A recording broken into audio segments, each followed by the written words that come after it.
বালিগঞ্জ ২১ পল্লীর দুর্গাপুজো। বালিগঞ্জ ২১ পল্লীর এবারের থিম হচ্ছে সংবাহন। বৃহস্পতিবার বালিগঞ্জ ২১ পল্লীর পুজো উদ্বোধন করেন মুখ্যমন্ত্রী। পুজোর উদ্বোধন করে মুখ্যমন্ত্রী বলেন, মায়ের কাছে প্রার্থনা করি সকলে ভালো থাকুন।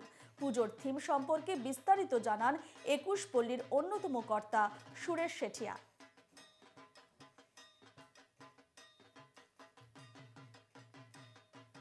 এটা ২১ পল্লী।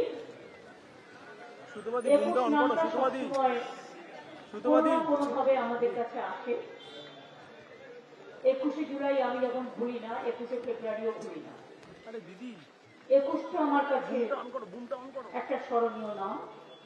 মা ভালো থাকুক, বাংলা ভালো থাকুক, দেশ ভালো থাকুক, শান্তি, শক্তি, ভক্তির আরাধনা করে আমরা দেবীকে জাগ্রত করতে চাই পুজোর মধ্যে দিয়ে। ভালো থাকবেন, সুস্থ থাকবেন।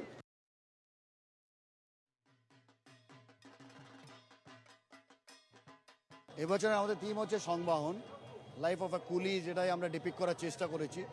তো এই জন্য যেই ঢুকবেন একটা স্টেশনের ফিল্ডটা শুরু হয়েছে, আর স্টেশনের ভিতরে যখন আমরা ভিতরে ঢুকবো একটা কুলির পুরো লাইফটা ডিপিক্ট করা আছে। আর প্রত্যেক বছরের মতন এবছরও দিদি এসে আমাদের ইনগ্রেশন করেছেন, আমাদের কথায় আমাদের রিকোয়েস্টটা রেখেছেন। আমাদের সৌভাগ্য